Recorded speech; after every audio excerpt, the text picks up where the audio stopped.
오늘 본문 가운데에서 주님께서는 예루살렘 성으로 입성하셨습니다. 입성 후에는 이제 하루하루가 십자가 죽음을 향해서 나아가는 날들입니다. 주님께서는 가장 먼저 성전을 깨끗하게 하셨습니다. 성전 안에는 매매하는 자들이 있었고 돈 바꾸는 자들이 있었습니다. 성전 안에 왜 물건을 매매하고 돈을 바꾸는 자들이 있었는가 하면 성전으로 제사를 드리기 위해서 가기 위해 그때는 꼭 흠없는 제물이 필요했었습니다.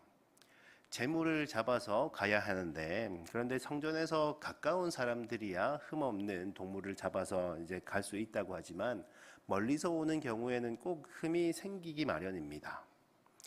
그래서 그 흠이 있는가 없는가, 이것을 하나님께 드릴 수 있는가 없는가, 그것을 판단하는 제사장들이 있었는데, 그 제사장들에 의해서 이것은 하나님께 드릴 수 없다라고 그렇게 판정이 될 경우에는 비록 아무리 흠이 없더라도 그것을 드릴 수가 없었습니다. 그래서 제물을 드리기 위해서 이제 빈손으로 갈 수는 없고, 그렇게 제물을 판매하는 비둘기 파는 사람들이 있었고, 그리고 그 당시에는 로마 시대이기 때문에 로마 시대의 화폐는 금화 가운데에 로마 황제의 얼굴이 새겨져 있었습니다. 당시의 고대 통치자들은 곧 신과 같은 존재였기 때문에 로마의 금화는 곧 이방신의 얼굴이 그려져 있는 것이다 라고 하여서 하나님께 드릴 수가 없었습니다. 그래서 이것을 돈을 환전해 주는 사람들이 있었는데, 그런데 문제는 수수료가 너무나 높았던 것이지요.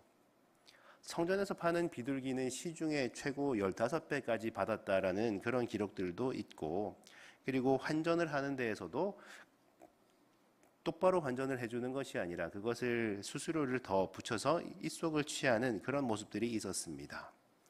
주님께서는 성전 안에서 행해지는 이 강도와도 같은 일들을 분노하시며 그들의 상과 의자를 엎어버리시고 강도의 소굴로 변해버린 성전을 정화하신 사건이 기록되어 있습니다. 이 사건으로 인해서 대제사장들과 그리고 서기관들은 예수를 어떻게 죽일까 하고 꾀하기 시작했다라는 기록이 또한 이어지고 있습니다. 그런데 그 조금 전의 기록을 보면 열매 맺지 못한 무화과 나무에 관한 기사가 짤막하게 기록되어 있습니다. 마침 주님께서는 시장하셨고 잎사귀가 있는 한 무화과 나무를 보셨는데, 그 무화과 나무에게 다가가 보니 잎사귀 이외에는 아무것도 없었습니다. 왜냐하면 무화과 나무가 열매를 맺는 계절이 아니었던 거예요. 열매 맺는 계절이 아니었는데 그럼에도 불구하고 예수님께서는 무화과 나무에게 말씀하십니다. 이제부터 영원토록 사람이 내게서 열매를 따먹지 못하리라. 주님의 이 말씀을 마음속에 새겨두고 있던 베드로는 정말로 그 다음날 아침에 무화과 나무가 뿌리채로 말라버린 것을 보고는 주님께 질문을 합니다. 저주하신 무화과가 정말로 말라버렸다는 거예요. 아니 주님, 무화과가 때가 아니라서 계절이 아니라서 열매를 맺지 않은 건데 왜 주님 나무를 저주하신 겁니까? 라고 질문을 한 것이겠지요. 이에 대한 주님의 말씀이 굉장히 알쏭달쏭합니다. 베드로야, 이러이러해서 저 나무가 말랐다 이렇게 말씀을 하시는 게 아니라 누구든지 이 산더러 들리어 바다에 던져지라 하며 그 말하는 것이 이루어질 줄 믿고 마음에 의심하지 아니하면 그대로 되리라 라는 말씀을 하십니다. 사실은 전혀 문맥에 맞지 않은 말씀들을 이어가는 것처럼 우리 눈에는 보입니다. 그리고 그 다음에 성전에서 장사하던 자들의 상을 엎은 그 일로 대제사장과 서기관들과 더불어 논쟁을 하신 후에 그리고 오늘 우리가 읽었던 본문이 등장합니다. 포도원 농부의 비유이지요. 그 내용과 줄거리는 간단합니다. 한 사람이 포도원을 만들어서 농부들에게 세를 주고 타국으로 멀리 떠났습니다. 그리고 세를 준 농부들에게 소출을 받기 위해서 종을 보내었는데, 소출을 주는 것이 아니라 주인이 보내었던 그 종을 마구 때립니다. 때리고서는 그냥 빈손으로 보내어 버립니다. 다른 종을 보내어도 또 결과는 마찬가지이고, 또 다른 종을 보내었더니 그 종은 심지어는 죽여버립니다. 또 그 이외에 많은 종들을 때리고 죽이고 소출은 보내오지를 않습니다. 그래서 농부는 이제 그 사랑하는 아들을 보내기로 결심을 하지요. 내 아들은 존대하겠지. 이들이 내 아들만큼은 함부로 하지 않겠지 하는 마음으로 아들을 보내었는데, 그런데 그 아들마저 죽여버립니다. 농부들의 마음을 보니 이는 상속자니 이를 죽여서 우리가 유산을 받자라고 모의합니다. 포도원 농부들의 악한 이야기를 비유로 말씀하고 계셨습니다. 무화과 나무라던가 포도나무는 성경에서 이스라엘을 의미하는 나무들입니다. 하나님과 이스라엘과의 관계, 하나님의 이스라엘의 그 보호하심, 특별하게 형통하게 하심, 여러 가지를 의미하는 나무들입니다. 그러나 무화과 나무는 주님께서 필요하실 때에 전혀 열매를 맺지 못하고 있었습니다. 유대인들 가운데서는, 이스라엘 민족 가운데서는 믿음의 열매가 전혀 맺혀 있지 못했던 것입니다. 열매는 없는데 그저 자신들의 깊은 뿌리만을 자랑했습니다. 오랫동안 가지고 있었던 그들의 유전들, 그들의 전통들, 사실은 뿌리 깊은 악습들과 잘못된 관행들, 그들을 자랑하고 있었습니다. 열매 맺지 못하고 그냥 뿌리만 깊게 자라있는 그 무화과 나무는 결국에는 그 뿌리가 채로 말라버립니다. 오랫동안 열매 맺지 못하고 있다면, 그저 고이고 썩어버린다면 유대인들을 향한 주님의 심판이 있으리라 하는 것을 비유로 알려주는 사건이었지요. 포도나무도 마찬가지로 이스라엘을 상징할진데 포도원은 어떻겠습니까? 이들이 모여있는 유대인 공동체 전체를 의미하고 있습니다. 농부이신 하나님께서는 이 포도원에 많은 정성을 쏟아주셨습니다. 산 울타리로 두르고 집자는 틀을 만들고 망대도 지어주셨습니다. 하나님께서 이스라엘 민족을 향했던 그 많은 정성들, 그 많은 사랑들이 있었고, 그리고 하나님께서는 수많은 정성을 기울이시며 그리고 수많은 침입으로부터 지키시고 승리하게 하시고, 그리고 그 땅을 기업으로 주셨습니다. 포도원 주인이 때가 되어서 소출을 기대했던 것처럼 하나님께서도 이스라엘 백성들을 향해서 하나님의 백성다운 거룩하고 의로운 삶의 열매들이 맺혀나기를 원하고 계셨습니다. 그래서 그들이 하나님의 백성답게 살아가지 못할 때에 선지자들을 보내셔서 그들을 교훈하시고 때로는 책망하시고 끊임없이 거룩한 백성다운 삶을 가르쳐 주셨습니다. 그러나 결국에 그들은 어떻게 했는가 하면 하나님께서 보내주셨던 종들을 외면하고 때리고 심지어는 죽여버렸습니다. 결국에 하나님의 뜻에 거역하여서 불의한 삶으로부터 돌이키지 아니하고 계속해서 그들이 살아왔던 삶의 방식대로 살아갔던 것이지요. 그래서 농부는 아들을 보냅니다. 하나님께서도 그 독생자이신 예수 그리스도를 보내셨습니다. 그러나 그분을 알아보지 못하고 오히려 그 아들을 죽여버리는 일이 일어났습니다. 상속자인 아들을 죽여버린다면 자기들이 포도원을 차지할 수 있으리라 그렇게 생각했습니다.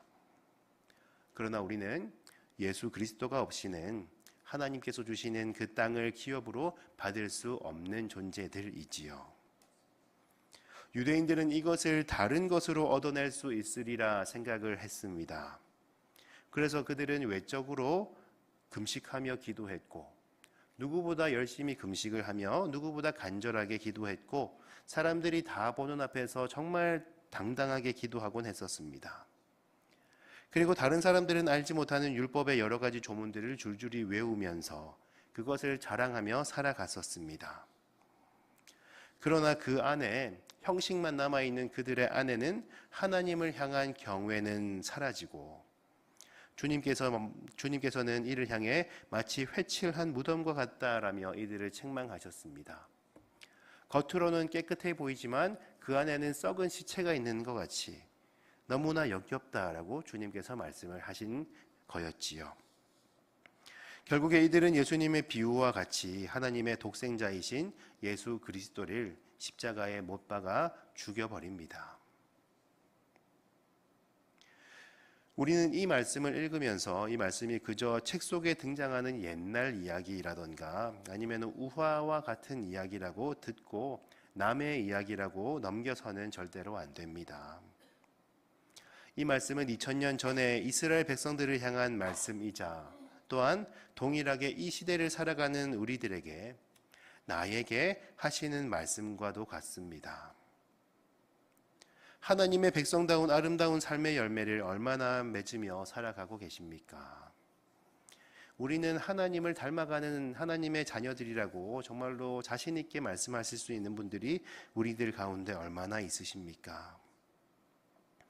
주님께서 계속해서 우리를 향해 하고 계신 경계와 책망하는 그 말씀은 멀리하고 끝내 주님의 말씀은 외면하고자 하는 마음들이 우리들 가운데 있지는 않으십니까?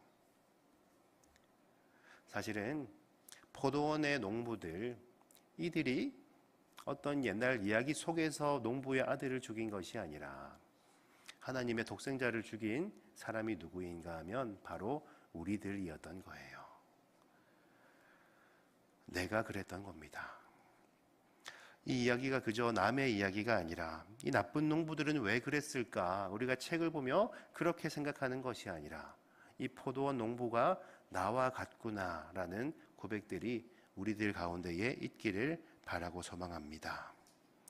우리들 가운데서는 늘 하나님을 경외하는 마음으로 주님의 자리를 가장 먼저 준비해 두어야만 합니다. 반역하는 포도원 농부들의 모습이 아니라 주님께 올바로 붙어 있는 포도나무 가지들이 되어야만 합니다. 그래야만 우리는 열매를 맺을 수가 있습니다. 주님께서는 이 말씀을 통하여서 다시 한번 앞으로 일어날 스스로의 죽음에 대해서 다시 한번 예고하고 계십니다. 그러나 그 죽음이 그냥 허망한 마지막 죽음이 아니라 앞으로 부활하실 것을 다시 한번 말씀을 하고 계십니다. 부활에 대해서 무엇으로 말씀하고 계신가 하면 건축자의 버린 돌이 모퉁이의 머릿돌이 되었나니 이것은 주로 말미암아 된 것이요 우리 눈에 놀랍도다라는 말씀을 인용하시면서 사람들에게는 하찮게 버려진 그냥 쓸모없는 돌과 같이 그렇게 여겨지겠지만 그러나 하나님께서는 그 돌을 바탕으로 하여서 새롭게 머릿돌을 삼아서 그를 중심으로 새롭게 건물을 쌓아 나갈 것이다 라고 말씀을 하고 계셨습니다. 사람들은 주님을 인정하지 아니하고 주님을 버렸다 할지라도 하나님께서는 버림받은 돌을 주춧돌로 하여서 새로운 공동체를 세워 나갈 것입니다. 이미 부패할 대로 부패해버린 성전이 아니라 주님을 중심으로 예수 그리스도를 중심으로 하는 교회라는 공동체를 계속해서 세워 나갈 것입니다. 우리가 끝내 주님을 저버리고 멀리하는 것이 아니라 이 모퉁이의 머릿돌이 되시는 주님께 딱 붙어서 주님과 아름답게 연합하여서 견고한 공동체를 세워나갈 수 있기를 바라고 소망합니다. 거룩한 산돌이신 주님과 더불어 살아가는 우리 모두가 될 수 있기를 바랍니다. 산돌이라는 표현이 있는데 어떻게 돌이 살아있을 수가 있겠습니까? 이 의미가 무엇인가 하면 살아있는 돌이라는 것은 계속해서 자란다는 의미이겠습니다. 주님과 더불어서 성장하고 열매 맺으며 그렇게 계속해서 아름다운 교회로 지어져가는 은혜가 저와 우리들 가운데에 앞으로 계속해서 일어날 수 있기를 바랍니다. 그렇지 아니한다면 어떻게 되겠습니까? 그렇지 아니하면 열매 맺지 못했던 무화과 나무와 같이 그 뿌리채 썩어버리는 거예요. 왜 무화과 나무가 말라버렸습니까? 왜 무화과 나무를 저주하셨습니까? 라는 베드로의 질문에 주님께서 답하셨던 것처럼 누구든지 이 산더러 들리어 바다에 던져지리라 하며 그 말하는 것이 이루어질 줄 믿고 마음에 의심하지 아니하면 그대로 되리라 하셨던 주님의 말씀과 같이 굳건한 산과 같은 저 시온산에 있는 하나님의 임재가 한순간에 바다에 들려 빠져버리게 된다라는 의미와 같습니다. 우리는 늘 하나님의 백성답게 살아가고 있다고 그렇게 자부하며 우리의 것을 자랑하고 전혀 하나님을 경외하지 않는 마음으로 살아간다면 우리 마음속에 있는 그 시온산과 같은 굳건한 믿음의 터전이라 할지라도 하나님을 향한 경외가 빠지는 순간 예수 그리스도가 빠져버리는 순간 가차없이 바다에 던져질 것입니다. 우리가 그저 바다에 던져지는 것이 아니라 우리는 굳건한 믿음의 반석 가운데 거하는 우리 모두가 될 수 있기를 바랍니다. 우리 개봉중앙교회도 이렇게 주님을 주춧돌로 하여서, 주님을 멀리돌로 하여서 계속해서 성장하며 아름답게 세워지는 교회 중에 하나입니다. 우리가 계속해서 주님을 경외하는 마음으로, 하나님을 사랑하는 마음으로 이 아름다운 교회 가운데 하나로 계속해서 남아있기를 간절히 바랍니다. 주님 다시 오실 때까지 주님을 주춧돌로 하여서, 주님을 머리로 하여서 아름답게 연합하며 화합하며 하나가 되는 아름다운 모습들이 우리들 가운데 있기를 바랍니다. 포도원 농부와도 같은 마음, 그 마음이 나의 마음이었음을 고백하며 악한 마음들 우리가 다 버리는 은혜가 우리들 가운데 있기를 바랍니다. 고난주간 특별 새벽 기도회를 드리는 가운데 있습니다. 우리가 여기에서 피곤함에도 불구하고 우리가 이곳 가운데 여기 자리를 지켰다라는 것으로 만족하는 것이 아니라 우리가 말씀을 기억하시며 오늘도 주님을 더 묵상하시며 은혜 가운데 거하시는 우리 모두가 될 수 있기를 간절히 바라고 소망합니다. 오늘 우리가 고난주간 두 번째 함께 예배를 드리면서 오늘 함께 보는 말씀은 성찬식에 대한 그런 말씀입니다. 우리가 익히 알고 있는 이 성만찬은 예수님에 의해 제정되었습니다. 그러나 무에서 유를 창조하셨던 것이 아니라 기존의 유대인들이 지키고 있던 이 유월절 명절을 바탕으로 그 안에서 성만찬을 제정하셨고, 이를 우리 그리스도인들이 계속해서 지켜나갈 수 있도록, 곧 전승될 수 있도록 당부하셨습니다. 그래서 오늘은 성만찬을 준비하셨던 예수님의 그 행간과 의미를 살펴보고, 우리 개봉중앙교회가 또한 그리스도인 된 우리의 한 사람 한 사람이 각 개인이 무엇을 전승해야 되는지 함께 이 말씀을 통해서 살펴보고자 합니다. 12절에 보면은 무교절의 첫날, 그 6월절에 양 잡는 날로 시작이 됩니다. 그러니까 6월절, 이 성만찬이 6월절에 시작되는 것을 우리가 알 수 있습니다. 6월절의 기원은 출애굽기에서 이스라엘 민족이 애굽한 사건에서 유래가 되지요. 하나님께서 이스라엘에게 주셨던 언약을 기억하시고 이 언약을 성취하고자 이스라엘을 애굽에서 이끌어내시고 영원할 것 같은 그 노예의 삶으로부터 이 해방시키신 것을 기념하고 기억하는 절기가 6월절입니다. 이때 애굽에 10가지 재앙을 내리셨는데 마지막 재앙이 장자의 죽음이었습니다. 이 재앙을 피하려면 어린 양을 잡아서 그 피를 문의 임방과 좌우 문설주에 바르는 거였습니다. 하지만 이처럼 사방에서 양을 잡아 그 피를 집의 임방과 문설주에 바르는 것은 출애굽기 12장이 처음이자 마지막이었습니다. 이후에는 성막과 성전이 세워진 뒤로는 율법에 따라 아무 데서나 막 양을 잡는 것이 아니라 지정된 장소, 성막 또는 성전에서 각 집의 가장이나 어른이 양을 잡았습니다. 만약 우리가 구약시대에 살고 있었다면 이 중에 계시는 분 중에 집안의 어른 또는 가장이 그 집에서 먹어야 되는 양을 잡아야만 했던 것이죠. 그러나 신약시대에 와서 조금 달라진 부분이 있는데, 어린 양을 잡는 장소는 성전이 동일했지만 이제 더 이상 집안의 가장이나 어른이 양을 잡지 않았습니다. 양을 잡는 일은 제사장, 곧 성전에서 일하는 목회자들만이 양을 잡을 수 있었습니다. 우리가 알고 있듯이 이스라엘의 대제사장은 한 명입니다. 출애굽 당시 이 대사장직을 모세의 형 아론이 담당했죠. 그러나 요한복음 18장에 보면은 가룟 유다가 예수님을 잡으려고 군대를 데리고 오는 그 장면이 있는데, 요한복음 18장 3절에 보면은 유다가 군대와 대제사장들과 바리새인들에게 얻은 아랫사람들을 데리고 등과 횃불과 무기를 가지고 그리로 오는지라 라고 말씀이 나옵니다. 대제사장직을 한 명이 아닌 복수로 표현하고 있습니다.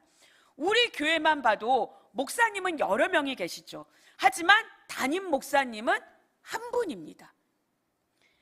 이처럼 신약 시대에도 대제사장은 한 명이어야만 했음에도 불구하고 요한복음에 대제사장직을 복수로 표현하고 있다는 것은 당시 유대교가 종교적으로 얼마나 부패하고 타락했는지를 고발하고 있는 것입니다.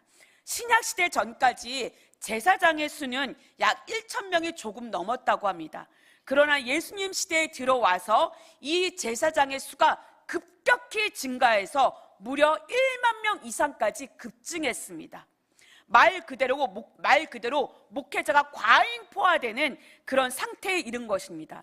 이렇게까지 포화가 되었던 이유는 제사장직이 특권층으로 분류되고 계급화되었기 때문입니다. 이 제사장직은 레위 지파 외에는 감당할 수 없었는데 이 제사장 계보에 들기 위해서 사돈의 8촌까지 팔아서 혈통을 주장하고 내가 레위 지파다라는 혈통을 주장하고 로비를 했고, 심지어 무엇보다 이 대제사장직은 돈과 권력으로 매매가 되었습니다. 그러나 그래서 이 많은 제사장들에게 역할을 부여만 했기에 신약 시대에 와서는 유월절이 되면은 전국에 흩어져 있던 모든 제사장들이 다 예루살렘 성전으로 모였고 그 성전에서 양을 잡는 이 일을 제사장들에게 맡긴 것입니다. 부패와 타락이 종교의 중심에 있어서 사회 곳곳으로 깊이 흘러 들어가 자신들에게 맞게 전통을 조금씩 바꾸어갔던 그 시대적 상황에서 예수님은 제자들과 함께 마지막 유월절 만찬을 하십니다. 우리는 주님이 공생의 기간 동안 하셨던 말씀과 기적은 중요하게 여기고 이는 묵상하지만 주님이 사셨던 그 평범한 일상에 대해서는 조금 간과하는 그 경우가 있습니다. 주님은 당신이 사셨던 사회를 통으로 바꾸는데 전념하지 않으셨습니다. 자신이 그 자리에서 무엇을 할 수 있는지 그 자리에서 할 수 있는 것에 주님은 집중하셨습니다. 악용되고 변질된 제도나 예배, 어떤 부패된 거에 대해서 그 잘못된 부분을 들춰내면서 계속적으로 변형되고 바꿔줘야만 된다, 이 부패하고 그런 것을 지적하고 부정적인 이야기를 하신 것이 아니라 주님은 자신이 있는 그 삶의 자리에서 매 순간을 그가 만나는 사람들에게 조금 더 따뜻하고 조금 더 정직하고 조금 더 신실하게 그 삶의 자리, 할 수 있는 그 삶의 순간을 그렇게 사셨습니다. 우리 그리스도인들이 살아가야 하는 삶의 모습이 또한 이러해야 하지 않을까요? 양심과 정직이 헌신짝처럼 취급되는 이 시대 속에서 우리는 주님이 사셨던 것처럼 매 순간순간을 신실하고 정직하게 살아가야 할 것입니다. 우리로 하여금 주님께서 소금이라고 하셨는데, 소금은 자신이 들어간 곳에 서서히 녹아져 내려가면서 맛을 내고 부패를 지켜나갑니다. 12절에 유월절 음식을 준비했다라고 나오는데, 우리도 구정에는 떡국을 먹고 추석에는 송편을 먹듯이 유월절에 먹는 음식이 별도로 있었습니다. 불에 구운 어린 양 고기와 무교병, 쓴 나물, 그리고 마지막으로 포도주였습니다. 각 음식에는 의미가 담겨져 있고 먹는 순서가 있어서 유월절 음식을 먹을 때는 인도자가 왜 이 음식을 먹는지 이야기를 들려주고, 둘러앉은 회중은 질문과 함께 시편과 또는 여러 가지 특정 본문을 함께 봉독하는 의례를 행하면서 이 음식을 먹는데 보통 3시간에서 5시간 동안 진행이 됩니다. 근데 이 의식을 지금까지도 동일하게 지켜가고 있습니다. 그러면 이제 돌아오는 부활 주일에도 성만찬이 행해질 텐데, 이 성만찬에 대해서 우리가 한번 생각해 보았으면 좋겠습니다. 우선 시간적인 부분에 있어서 우리는 1시간이라는 이 정해진 시간 안에 예배의 모든 것이 진행되어야 하기 때문에 그 이상 하기에는 어려운 부분이 있습니다. 그러나 과연 성만찬에서 우리는 빵과 포도주에 담긴 그 의미를 제대로 묵상하며 내가 먹고 마셨던 이 빵과 그 포도주의 의미가 나의 삶에서 녹아날 수 있도록 나는 그 의미가 제대로 녹아지는 그런 실천적인 삶을 살아가고 있는지요? 주님께서 떡을 가지고 축복하시며 떼어 제자들에게 주시면서 받으라, 이것은 내 몸이라 라고 말씀하십니다. 그리고 잔을 들어 감사 기도를 하신 후에 제자들에게 주시고, 이는 많은 사람을 위하여 흘리는 나의 피, 곧 언약의 피라고 말씀하십니다. 고린도전서 11장에는 이것을 행하여 마실 때마다 나를 기념하라 라고 하시면서, 너희가 이 떡을 먹으며 이 잔을 마실 때마다 주의 죽으심을 그가 오실 때까지 전하여야 할 것이다 라고 말씀이 나옵니다. 유월절 전통은 과거 하나님이 자신들의 행하신 그 놀라운 기적을 상기하고, 이 능력의 하나님이 여전히 그들의 하나님이 되심을 감사하고, 이 하나님의 언약이 성취될 것을 소망하는 것으로 유월절의 모든 의례를 끝나지만, 주님은 이 전통을 새롭게 전승하셨습니다. 곧 잘 될 것임을, 이 능력의 하나님이 우리 하나님이 될 것임을 소망하는 그 기억이 아니라 그리스도의 죽음을 기억하고, 이 죽음을 증거하고, 이 성찬을 통해서 우리가 믿는 근원적 이유에 대해서 고찰하는 것입니다. 오늘 우리가 읽은 본문 26절 말씀은 이에 그들이 찬미하고 감람산으로 갔다라는 것으로 끝이 납니다. 감람산에서 어떤 일이 있었는지 우리는 잘 알고 있습니다. 예수님은 제자들과 함께 감람산으로 가신 후에 베드로와 야고보, 요한을 데리고 감람산에서 조금 더 깊이 들어가며 있는 겟셋마네 동산에 가서 그곳에서 땀방울이 핏방울이 되기까지 기도하시죠. 곧 있으면 반드시 마셔야만 하는 이 십자가의 죽음을 비켜갈 수만 있다면 그렇게 해달라고 간절히 기도하셨습니다. 하지만 그 인고의 기도 끝에 주님은 하늘의 뜻이 이 땅에서 이루어지기를 바란다고 제자들에게 가르쳐주셨던 그 기도문처럼, 주님은 당신이 원하는 뜻이 아니라 아버지가 하시고자 하는 그 뜻대로 온전히 순종하게 해달라는 그 기도로 마무리를 합니다. 그리고 이후 털 깎는 자들 앞에 잠잠한 그 어린 양같이 십자가 죽음이라는 하나님의 뜻에 온전히 자신을 굴복하셨습니다. 그러나 성만찬 이후 찬미하면서 주님과 함께 감람산으로 갔던 제자들은 어떻게 됐습니까? 이들은 예수님이 붙잡히자 단 한 사람도 예수님 곁에 남아있지 않고 모두 뿔뿔이 흩어졌습니다. 우리는 지금 고난주간을 보내고 있습니다.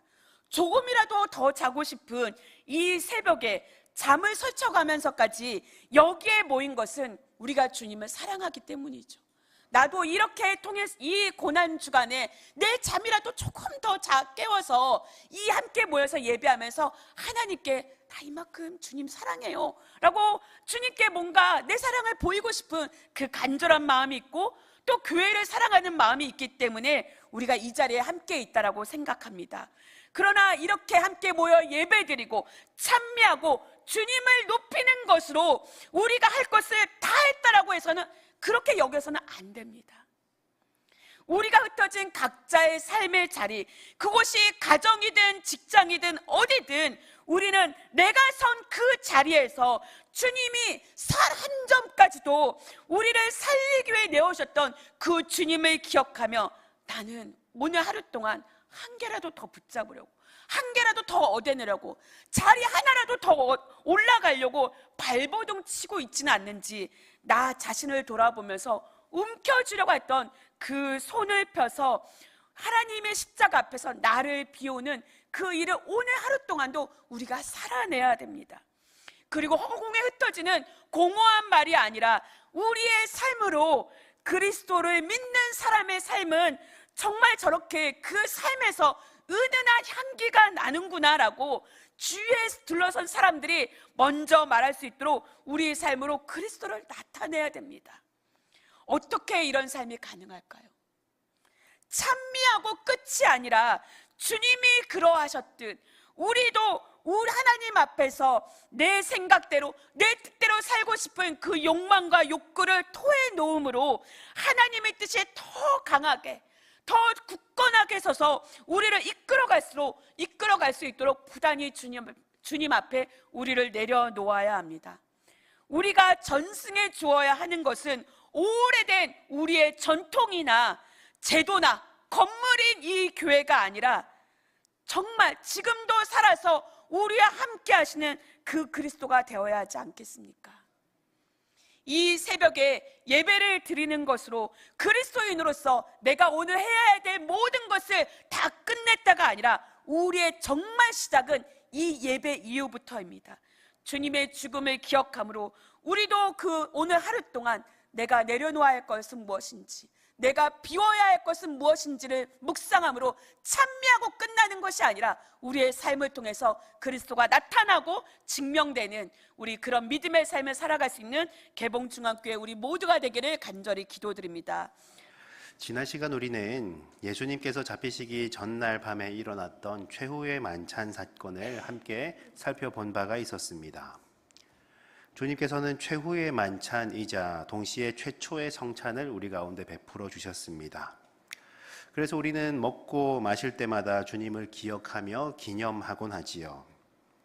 주님께서는 그 살을 찢으셔서 우리 가운데 나누어 주셨고 여전히 우리 안에 이 찢겨진 주님의 살이 여전히 있으며 주님 흘리신 그 보혈이 여전히 우리 안에 동시에 흐르고 있음을 우리는 성찬을 통하여서 늘 기억하며 기념하곤 합니다.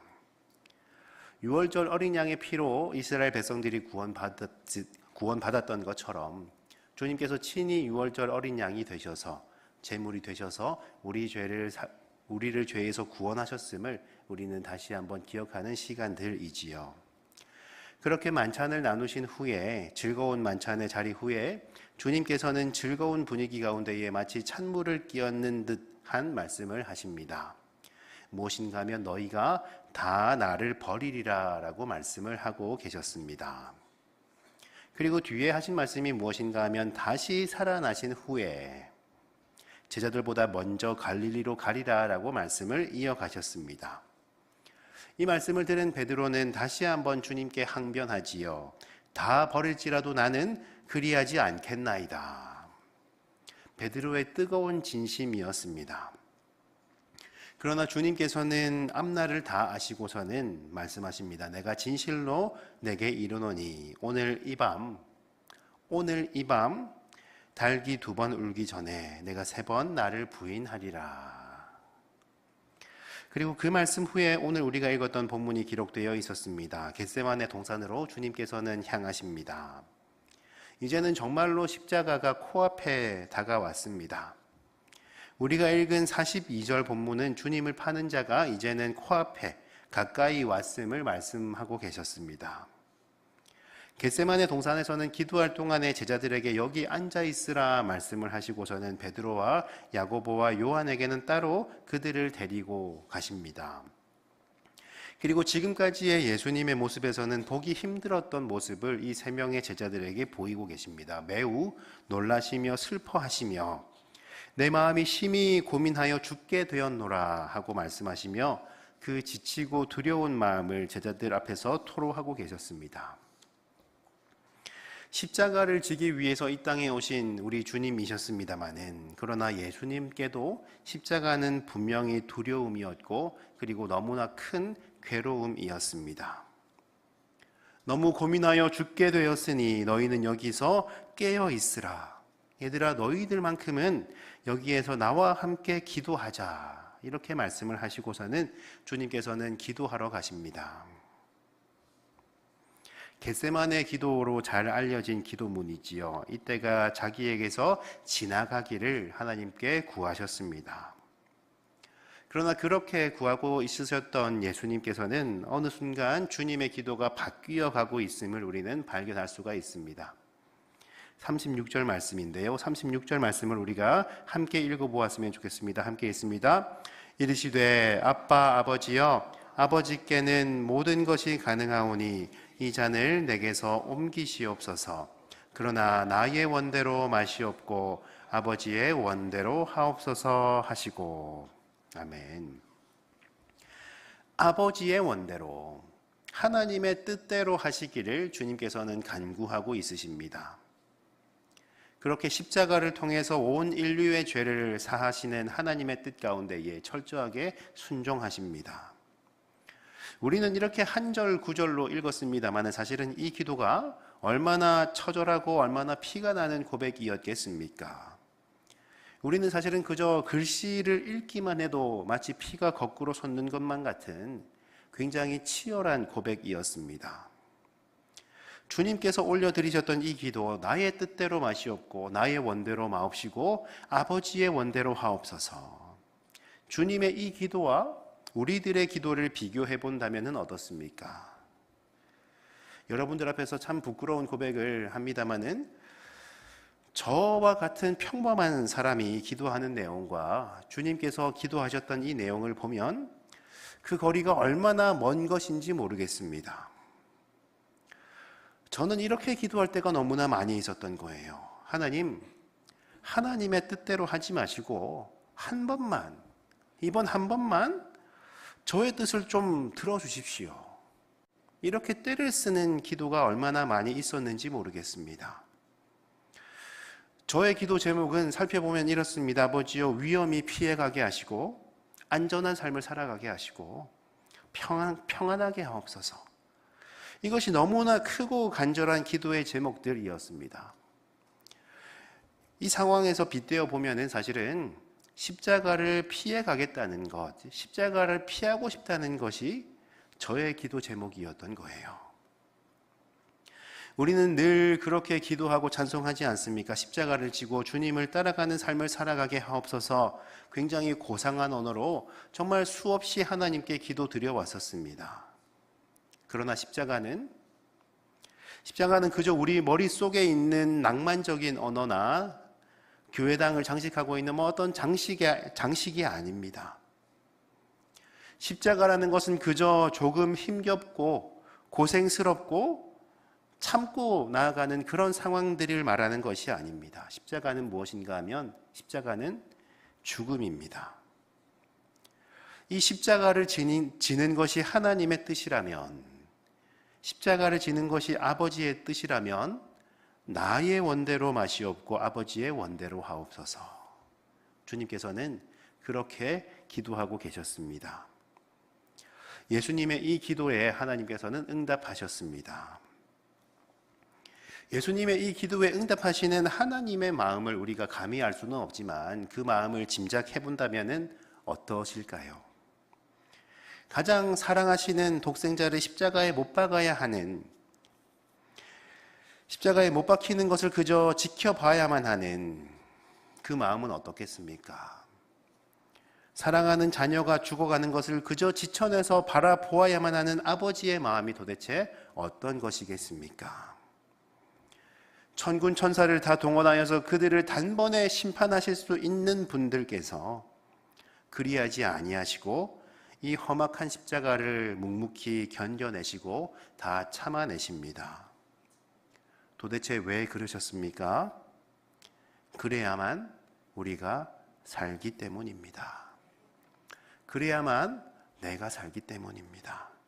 우리 한 사람 한 사람은 그렇게 구원받은 사람입니다.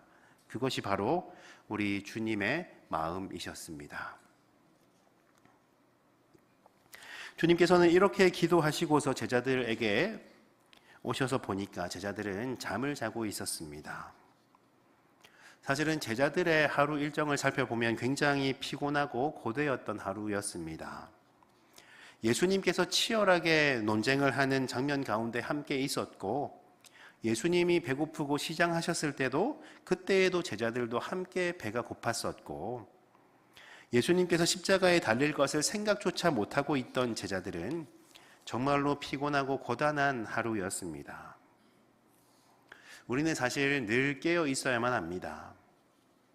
잠을 자지 말고 그저 늘 뜬 눈으로 지새고 피곤하게 살아라는 것이 아니라 우리는 늘 영적으로 긴장하며 주님께서 다시 오실 그 날을 예비하면서 살아가야만 합니다. 언제 주님께서 언제 오시든지 우리는 부끄럽지 아니하게 늘 준비가 되어 있어야만 합니다. 그래야만 우리는 이 십자가의 길이라는 것을 끝까지 완주해낼 수가 있는 것이지요. 이제는 때가 되었습니다. 예수님을 파는 자, 가룟 유다와 군사들과 무리들을 이끌고 많은 무리들이 다가오고 있습니다.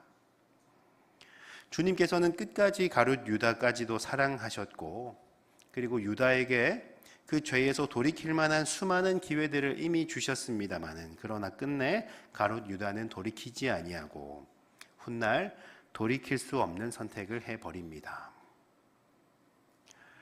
사랑하는 성도 여러분, 우리는 고난주간을 맞아서 특별 새벽 기도회로 모여서 기도하는 가운데 있습니다. 예수님의 고난이 무엇인가 하면, 예수님의 고난은 그저 추상적이고 아프셨겠다, 괴로우셨겠다, 힘드셨겠다라고 하는 그런 감상적인 영역에 있는 것이 아닙니다. 예수님은 죽을 뻔하신 것이 아니라, 주님께서는 죽을 만큼 고통스러우셨던 것이 아니라 예수님께서는 죽으셨습니다. 그 죽음보다 더 고통스러우셨던 것이 무엇인가 하면, 그 순간 하나님에게서 끊어졌다는 것이 예수님께는 가장 큰 아픔이었습니다. 엘리 엘리 라마 사박다니, 나의 하나님 어찌하여 나를 버리십니까? 하나님께 그 순간 버림받고 끊어졌다는 것이 우리 주님께는 너무나 큰 아픔이었습니다. 그러나 그 아픔, 그 죽음, 그 십자가 가운데 주님께서는 철저히 순종하며 그 십자가를 지기 위해서 묵묵히 걸어가셨습니다. 우리는 짐작조차 할 수 없는 그 엄청난 고통 가운데로 주님께서는 잠잠히 들어가셨습니다. 그래서 어떤 일들이 일어났습니까? 그래서 우리가 구원받았고, 우리가 아니라 사실은 나 한 사람 한 사람이 구원을 받았고, 그렇게 우리는 죄의 노예가 아니라, 죄와 사망의 권세에 묶여 있는 것이 아니라, 이제 우리는 주님의 부활 가운데에 동참할 수 있는 하나님의 자녀가 되었습니다. 그렇게 우리는 이곳 가운데에 평안하게 앉아 있을 수가 있는 것입니다. 주님께서 그리하셨습니다. 우리 옆에 앉아 계신 많은 분들, 우리 공동체는 주님의 피로 함께 구원을 받은 존재들입니다. 우리가 이 공동체를 더 사랑하며 공동체에 속해 있는 한 사람 한 사람을 떠올려 볼 때에 우리가 그분들을 더 사랑하고 그분들을 향해서 우리는 주님을 더 떠올려 볼 수 있기를 바랍니다. 한 사람 한 사람 가운데에는 하나님의 형상이 깃들여 있고, 주님께서는 그분들을 너무나 사랑하셔서 엄청난 십자가의 고통 가운데 묵묵히 순종하셨습니다. 나의 구원만을 기뻐하며 감격하는 것이 아니라, 나와 같은 나의 옆 사람도, 저분도 하나님께서 그렇게 구원하셨구나, 우리가 함께 감격하고 함께 감사하며 함께 기뻐할 수 있는 귀한 은혜가 우리들 가운데에 있기를 바랍니다. 그리고 아직까지 이 사랑, 단 한 사람도 이 사랑에서 예외되어 있지 않습니다마는, 그러나 이 사랑을 인정하지 않고 알지 못하는 많은 사람들이 있습니다. 하나님이 세상을 이처럼 사랑하사 독생자를 주셨는데, 그런데 그 사랑을 알지 못하고 여전히 주님을 짝사랑하는 가운데에 내버려 두고 있는 많은 분들이 있습니다. 우리는 이분들께 그 사랑을 알려야만 하는 귀한 책임이 있습니다. 많은 숙제들이 우리 가운데에는 남아 있습니다. 우리가 이 사랑을 잘 실천하고 이 사랑을 전하시며, 그렇게 주님께서 이 세상을 향해서 짝사랑만 하시는 것이 아니라 주님과 함께 사랑을 나누며 나아갈 수 있는 이 세상이 될 수 있도록 우리는 이 세상 가운데에 소금과 빛의 역할을 잘 감당할 수 있는 우리 모두가 될 수 있기를 간절히 바라고 소망합니다. 고난주간 특별 새벽 기도회에 우리는 기도하는 모든 자리 가운데에서 우리들의 기도의 제목들을 다시 한번 점검해 볼 수 있기를 바랍니다. 아버지여, 하나님의 뜻은 한 번만 접어두시고 이번 딱 한 번만 나의 뜻을 들어주십시오. 이게 아니라 아버지여, 나의 원대로 마시옵고 아버지의 원대로 하옵소서. 주님의 기도를 닮아가는 귀한 기도의 고백들이 우리들의 입술 가운데서도 동일하게 있기를 바랍니다. 기도는 소원을 비는 시간이 아니라 기도는 하나님의 뜻을 발견하는 시간이 되어야만 합니다. 하나님의 뜻을 발견하시는 가운데에 이 땅 가운데에 하나님의 나라가 이루어질 것을, 저 하늘에서와 같이 이 땅 가운데서도 하나님의 말씀이 이루어지며 하나님의 나라가 이 땅 가운데 오는 것을 발견하고 경험하는 은혜가 우리들 가운데 동일하게 있을 줄로 믿습니다. 여러분, 영화나 드라마를 볼 때에 이제 경찰이 나쁜 악당을 잡으면 꼭 하는 멘트 기억나시나요? 미란다 원칙을 고지하는 장면입니다.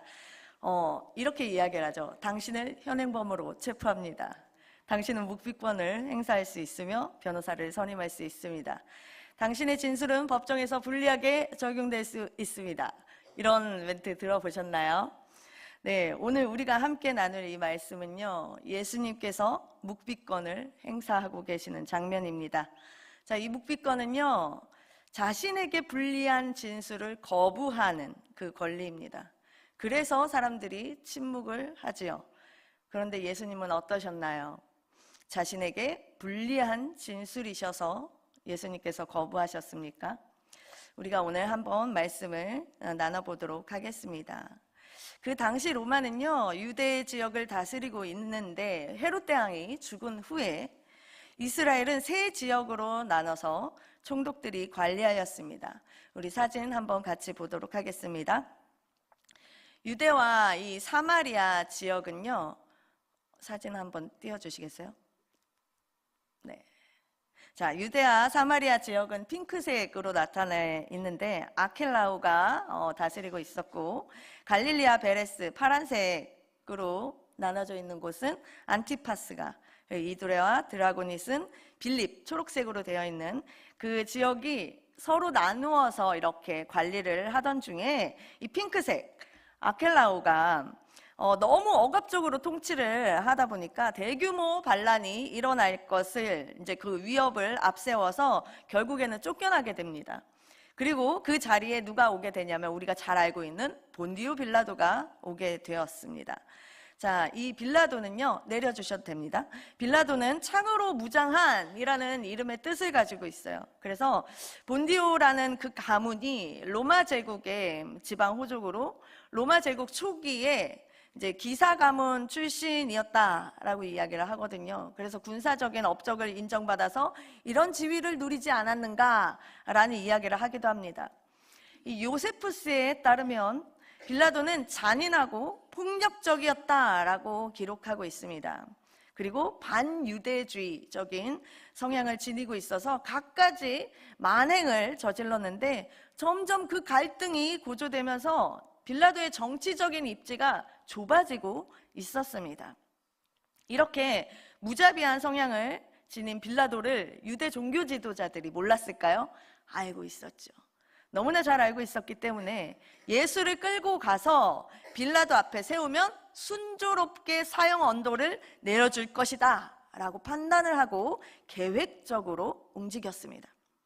마침 빌라도는 6월절이었기 때문에 많은 인파가 한꺼번에 예루살렘에 몰릴 것을 예상하고 치안 문제로 예루살렘에 머물고 있었습니다. 유대 종교 지도자들은 예수님에게 세 가지의 죄가 있다라고 이야기하며 빌라도에게 고발을 하죠. 누가복음 23장에 보면 그 예수님의 세 가지 죄를 이렇게 이야기합니다. 백성을 미혹한 죄, 가이사에게 세금 바치는 것을 금한 죄, 자칭 왕이라고 하는 죄. 자, 이 세 가지 죄목들을 들어서 예수는 사형에 해당한다 라면서 선고를 내려달라고 이야기를 합니다. 아무리 무자비한 그 폭력성을 지닌 자라고 해도 이 빌라도가 무식한 사람은 아니었거든요. 그냥 나름 지혜도 있었고 정치적인 역량을 쌓았던 사람이었습니다. 남들이 떠들어댄다고 그것에 휘말리고 쉽게 휩쓸리는 그런 사람은 아니었습니다. 우리가 2절 한번 보도록 하겠습니다. 15장 2절입니다. 같이 읽겠습니다. 시작. 빌라도가 묻되 내가 유대인의 왕이냐? 예수께서 대답하여 이르시되 내 말이 옳도다 하시매 4절 5절 읽습니다. 빌라도가 또 물어 이르되 아무 대답도 없느냐? 그들이 얼마나 많은 것으로 너를 고발하는가 보라 하되 예수께서 다시 아무 말씀도 대답하지 아니하시니 빌라도가 놀랍게 여기더라. 아멘. 당시 로마는 이 헤롯 대왕이 사망하고 팔레스타인에 이제 더 이상 왕을 세우지 않았기 때문에 자신이 유대인의 왕이다라고 주장하는 사람은 십자가형으로 처벌할 수 있었습니다. 빌라도가 묻지요. 네가 유대인의 왕이냐? 예수님은 내 말이 옳다라고 대답하셨어요. 근데 그게 그래 내가 유대인의 왕이다 라는 대답이 아니었습니다. 네가 말했다. 네가 그렇게 부르고 싶으면 그렇게 불러라. 그 정도의 말씀이셨습니다. 전혀 예수님은 그의 질문에 개의치 않아 하시고 당당하셨죠. 빌라도는 그동안에 많은 사람들을 만났습니다. 많은 자들을 신문하고 그 중에서 반역자들은 얼마나 많이 만나보았겠습니까? 그런데 예수님 같은 반역자는 처음이었던 거예요. 이리 보고 저리 봐도 정치적인 야심도 하나도 없어 보이고 선한 그 얼굴에 이 사람을 반역자라고 끌고 온 자들이 아 이거는 억지 부리고 있는 거구나, 저들이 거짓말을 하고 있는 거구나 라는 것을 단번에 알았겠죠. 빌라도는 예수님에게서 어떠한 혐의점도 찾지 못합니다. 그래서 내가 신문했는데 이 자는 죄가 없다 라고 이야기를 하지만 대제사장과 종교 지도자들은 계속해서 고발을 이어갑니다. 억지 주장을 펼쳐가는 것이죠. 빌라도는 예수님이 이해되지 않았습니다.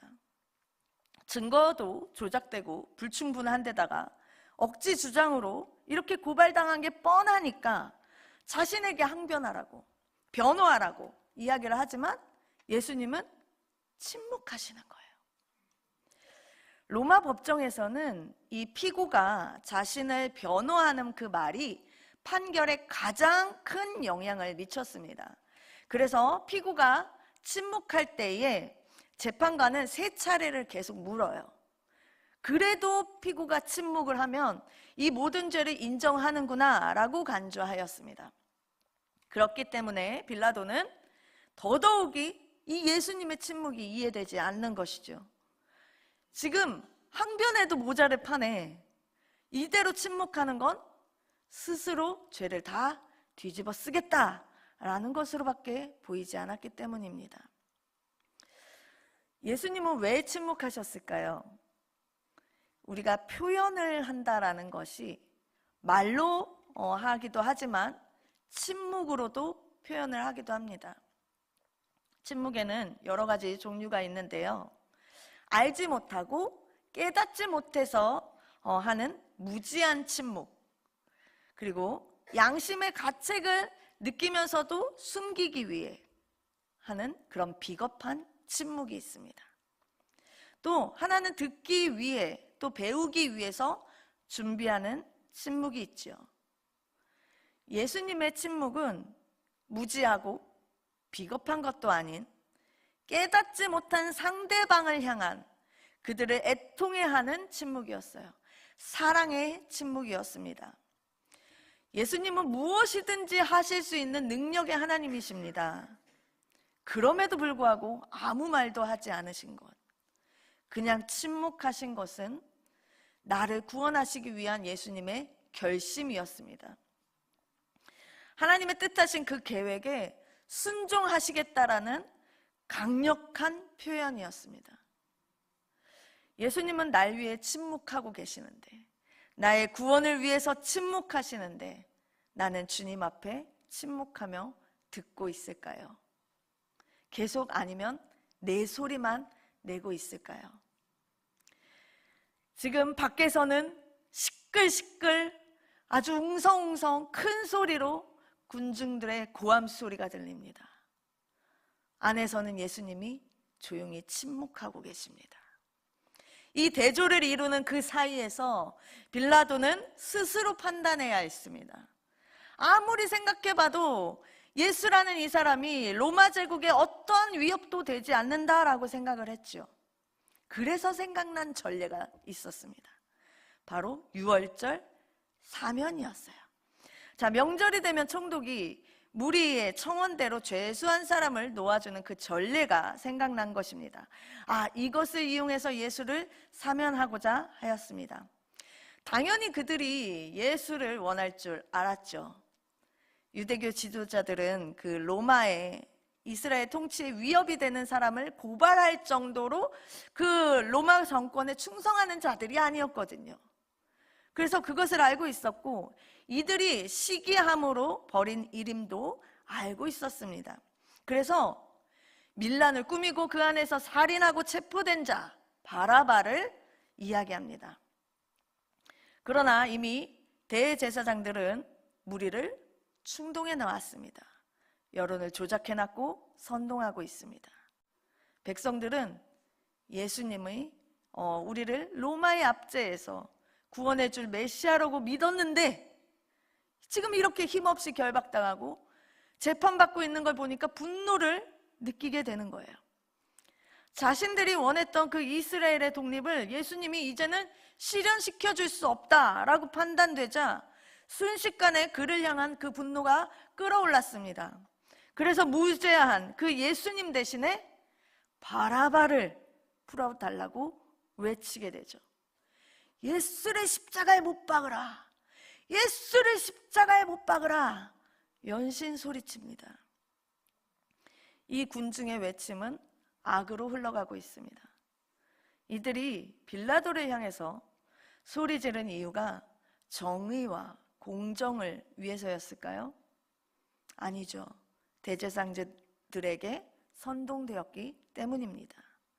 그 결과 어떻게 됐나요? 자신의 구세주를 십자가에 못 박게 하였습니다.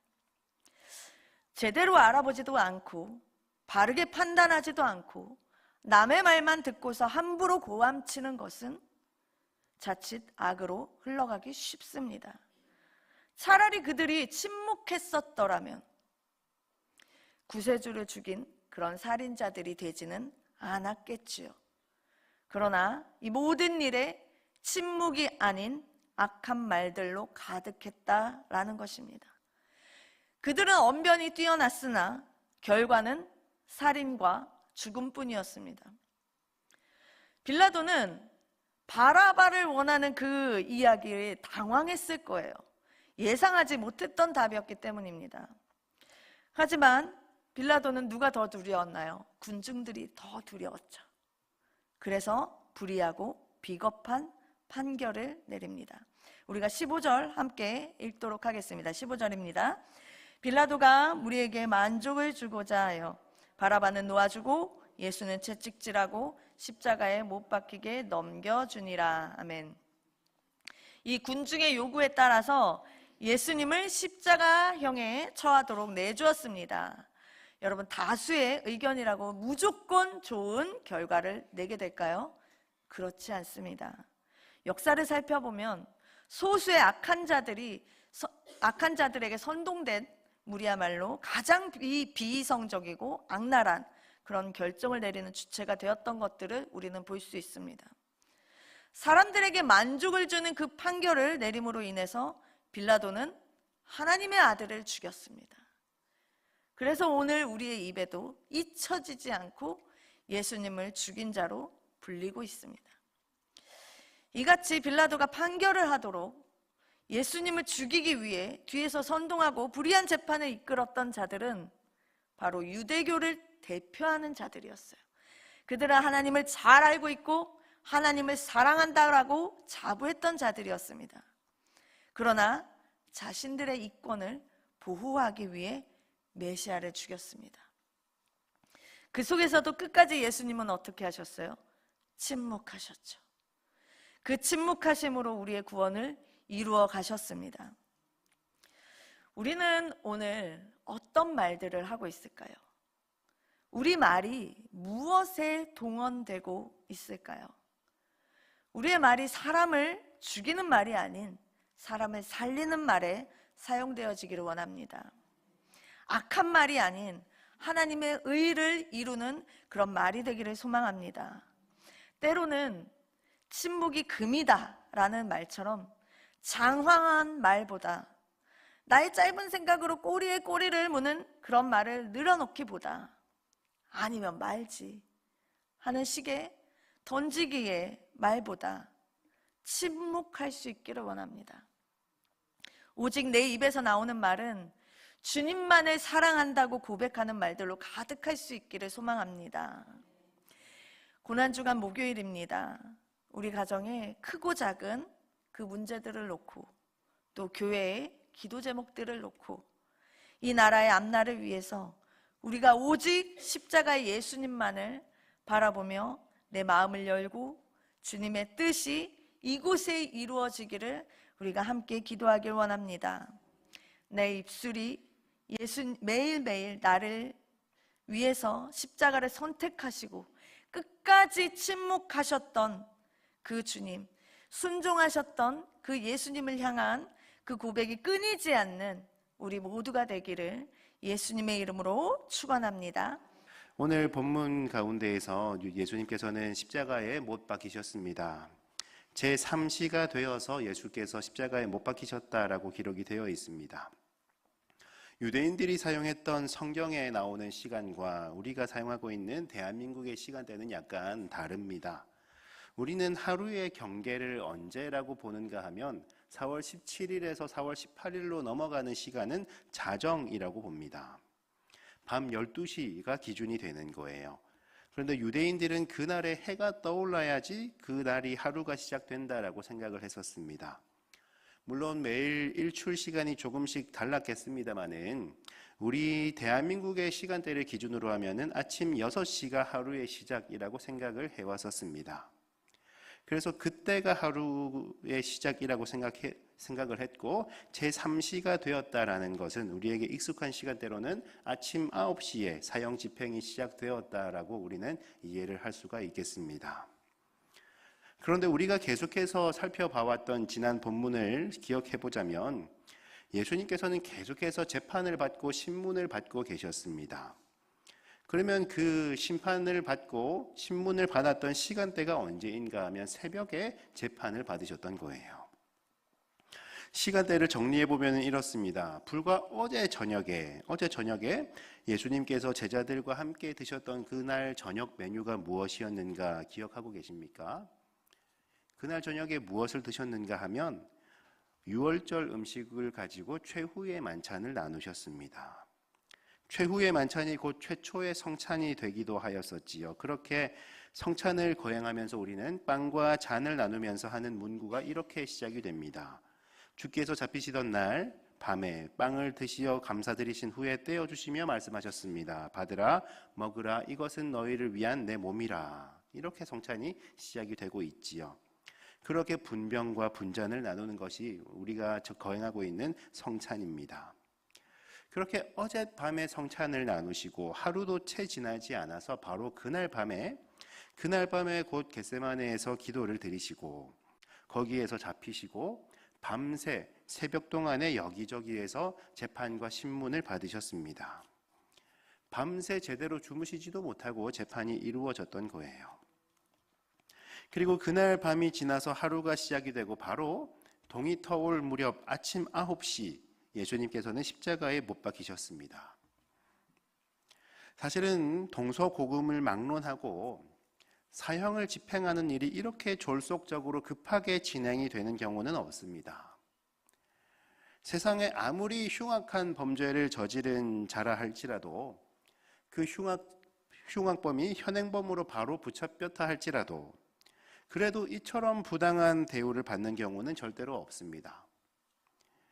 더욱이나 법의 체계가 고대로부터 엄중했었던 로마의 경우에는 더욱더 그렇습니다.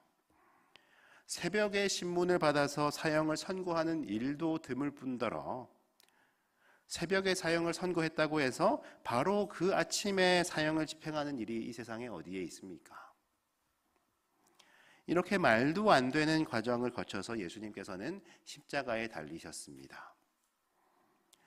여러 가지 죄목들을 씌우려고 했습니다만 공식적으로 죄패에 기록된 것은 무엇인가 하면 유대인의 왕이라고 기록이 되어 있었습니다. 로마에는 엄연히 로마의 황제가 있었고 그리고 그 아래로 황제가 세웠던 왕들이 있었는데 스스로 유대인의 왕이라고 참칭했다는 거예요. 이를 더 크게 확대해 보면 로마를 향한 반역이라고도 씌울 수 있는 죄목이었습니다. 그러나 빌라도가 불과 조금 전 몇 시간 전까지 신문을 해보니 예수님은 전혀 그렇게 스스로 왕이 되고자 하고 정치적인 세력을 모으고 그런 분이 아니셨음을 알고 있었습니다마는, 그러나 빌라도는 여론을 두려워한 나머지 결국에 십자가형을 선고해 버렸습니다. 여기에서부터 예수님을 향한 온갖 조롱들이 쏟아지고 있습니다. 유대인의 왕이라고 쓴 것도 사실은 그 의도는 조롱의 의미가 들어가 있지요. 그저 허망하게 아무것도 하지 못한 채로 십자가에 못 박힌 유대인의 왕. 예수님을 향한 조롱임과 동시에 사실은 또한 유대인들을 향한 무서운 선포이기도 했었습니다. 늘 눈엣 가시였던 유대인들을 향해서 로마에게 반기를 들면 어떻게 되는가 똑똑히 보여주는 사형 방법이 바로 십자가였습니다. 사람들이 많이 오고 가는 대로변에 십자가에 달아버리는 거예요. 성전을 헐고 사흘에 짓는다는 자여, 내가 너를 구원하여 십자가에서 내려오라. 그리고 그가 남은 구원하였으되 자기는 구원할 수 없도다. 지금 당장 십자가에서 내려와 우리가 보고 믿게 할지어다. 여러 가지 예수님을 향한 치욕적인 언사들이 이어지고 있습니다. 시간이 조금 흘러서 제6시가 되어서 제9시까지 온 땅 가운데 어둠이 임하였습니다. 우리 대한민국의 시간대로는 낮 12시부터 오후 3시까지 사실은 가장 태양이 강하게 내리쬐고 밝아야 하는 그 시간대입니다마는, 그러나 그때 온 땅 가운데 어둠이 임하였다라고 기록하고 있습니다. 제9시가 되어서 예수께서 크게 소리를 지르시지요. 엘리 엘리 라마 사박다니, 나의 하나님 어찌하여 나를 버리셨나이까. 십자가에 못 박힌 그 아픔보다, 그리고 사람들이 쏟아내는 조롱보다 더 큰 괴로움이 예수님께 임하셨습니다. 그 순간 하나님으로부터 철저하게 끊어져 버린, 하나님께 철저하게 버림받은 그 큰 고통을 십자가 위에서 당하시고, 그렇게 주님께서는 숨지셨습니다. 온 땅의 어둠을 홀로 짊어지시고 주님께서는 그렇게 숨지셨습니다. 여기에서부터 우리가 상상하지 못하는 엄청난 역설이 일어나기 시작합니다. 유대인의 왕이라며 조롱당하고 그렇게 가시면류관 쓰셨던 주님께서는 그 말을 그대로 이루셨습니다. 온 이스라엘의 온전한 왕이 되셨고, 지금도 그 믿음을 물려받은 수많은 성도들과 온 우주의 왕이 되셨습니다. 성전을 헐고 사흘에 짓는다는 자라는 조롱을 받은 주님께서는 스스로가 성전이 되셨습니다. 성전이라는 것은 무엇인가 하면, 성전의 역할은 하나님과 만날 수 있는 장소를 의미합니다. 나의 죄를 대속할 만한 흠없는 제물을 가지고 그곳에서 제사를 드림을 통해서 나의 죄가 사함받고 하나님의 임재를 경험하는 것이 바로 성전의 용도였습니다. 그런데 이때 성전의 모습들을 보니까 기가 막힌 거예요. 성전에서 물건을 팔고 있었고 재물을 팔고 있었고 말도 안 되는 수수료를 받으면서 그렇게 입속을 취하는 장면들이 성전에서 벌어지고 있었습니다. 가난한 과부의 동전까지도 착취하여서 예수님께 심판을 선고받고 있었던 그런 성전의 모습들을 우리는 기억합니다. 이제 성전은 더 이상 의미가 없어졌던 거예요. 그래서 우리는 굳이 성전까지 나아가지 않더라도 우리는 스스로가 흠없는 제물이 되어주셨던 예수 그리스도로 인해서 우리는 언제 어디서나 하나님의 임재를 경험할 수가 있게 되었습니다. 성전에서 백성들을 향해서 죄 사함을 선포하던 대제사장도 이제는 필요가 없어졌습니다. 왜냐하면 예수께서 우리의 대제사장이 되어주셔서 우리의 죄를 이미 대속해 주셨습니다. 그렇기에 이제 우리는 제물을 가지고 제사의 자리로 성전으로 나아가는 것이 아니라 예수 그리스도의 이름을 가지고 예배의 자리로 나아가게 되는 것이었지요. 성전을 헐고 사흘에 짓는다라는 말씀이 바로 이를 의미합니다. 이제 성전은 돌 하나도 돌 위에 남지 않고 무너져 버릴 것이고 온전한 성전 되시는 예수께서 사흘 만에 다시 죽음 가운데에서 일어나실 것입니다. 그가 남은 구원하였으되 스스로는 구원할 수 없도다. 누군가는 조롱의 의미를 담아서 예수님을 향해 던진 말이었습니다마는 우리 주님께서는 그대로 행하셨습니다. 예수님은 당장 그 자리 가운데에서 스스로를 구원하셔서 십자가에서 내려올 수 있는 분이었습니다마는 그러나 수많은 조롱에도 불구하고 묵묵히 침묵 가운데 십자가를 감당해내셨습니다. 왜냐하면 그렇게 십자가를 감당하셔야지만 나를 구원할 수 있기 때문에 그러하셨습니다. 조롱의 의미로 사용되었던 수많은 메시지들을 통해서 예수님께서는 우리를 구원하셨습니다. 스스로를 구원하지 아니하시고 우리 모두를 나 하나를 그렇게 구원해내셨습니다. 그렇게나 치열하고 외로운 십자가를 통해서 나는 그렇게 구원을 받았습니다. 십자가라는 것은 사실은 굉장히 장기전으로 들어가는 굉장히 너무나 잔인한 사형 수단입니다. 못이 박힌 그 아픈 충격으로 사람이 죽는 것이 아니라 사실은 못이 박힌 채로 서서히 말라가는 형벌입니다. 그래서 이들이 도망가지 못하도록 다리를 꺾어버리는 경우들도 있었고 십자가에 달려있는 죄수들을 향해서 길을 가던 사람들은 또한 욕을 하기도 하고 너무나 비참하고 고통스러운 방법이 바로 십자가입니다. 그러나 예수님께서는 굉장히 짧은 시간, 불과 6시간 만에 숨지셨습니다. 누군가 와서 도망가지 못하도록 다리의 뼈를 꺾어버릴 이유도 없이 이미 십자가 위에서 처참하게 숨지셨습니다. 그때 그 순간 어떤 일이 일어났는가 하면 우리가 읽어보았던 38절 말씀과 같이 그 순간 성소의 휘장이 위로부터 아래까지 찢어져서 둘이 되었습니다.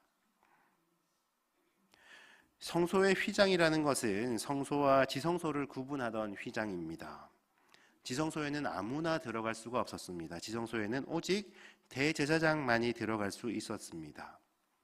그곳에 들어가서 온 이스라엘 백성들의 죄를 짊어지고 들어가 그곳에서 나와서 회중들에게 죄 사함을 선포하던 것이었습니다. 그러나 이제는 지성소를 구분하던 휘장이 찢어졌습니다. 이제는 누구나 지성소 가운데로 들어갈 수 있게 되었습니다. 왜 그렇습니까? 조금 전에 말씀드린 바와 같이 이미 예수께서 우리의 모든 죄를 다 대속해 놓으셨기 때문입니다. 십자가의 이 현장을 인간의 눈으로 본다면 너무나 참혹하고 비참한 패배의 현장으로 보일 수가 있습니다. 그러나 주님께서는 그렇게나 참혹한 현장을 승리와 영광의 현장으로 바꾸어 주셨습니다.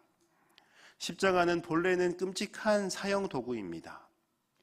죽음을 상징하는 것이 바로 십자가였습니다. 그러나 홀로 모든 죄악을 다 끌어안으시고 그리고 모든 사망 권세를 끊어주신 주님으로 인해서 십자가는 이제는 생명을 상징하게 되었습니다. 십자가는 부활을 상징하고 있습니다. 이것이 바로 하나님의 방법이었습니다. 우리는 성전이 되시는 주님을 마음속에 모실 때 우리도 또한 주님의 거룩한 성전을 이루면서 그렇게 살아가게 됩니다. 이러한 성도들이 모인 공동체가 바로 교회라고 하지요. 죽음으로부터 구원받은 자들의 공동체인 교회를 통해서 하나님께서는 이 땅 가운데에 계속해서 하나님의 나라를 확장하며 이루어가고 계십니다. 세베대의 아들 야고보와 요한이 몰래 찾아와서 간청했던 주님의 영광의 날에 하나는 주님의 우편에 하나는 주님의 좌편에 있기를 원했던 그 자리, 그곳을 차지했던 자들이 누구였습니까? 주님의 가장 영광스러운 순간이었던 십자가에서 주님의 좌우편에 있던 자들은 흉악한 죄인이었음을 우리는 기억할 수 있기를 원합니다. 교회가 바로 그런 공동체입니다. 교회는 용서받은 죄인들의 공동체입니다. 우리 개봉중앙교회가 그러한 교회로 나아갈 수 있기를 바랍니다. 더 많은 죄인들을 품어낼 수 있는, 더 너그러운 품을 가진 그런 교회가 될 수 있기를 바라고 소망합니다.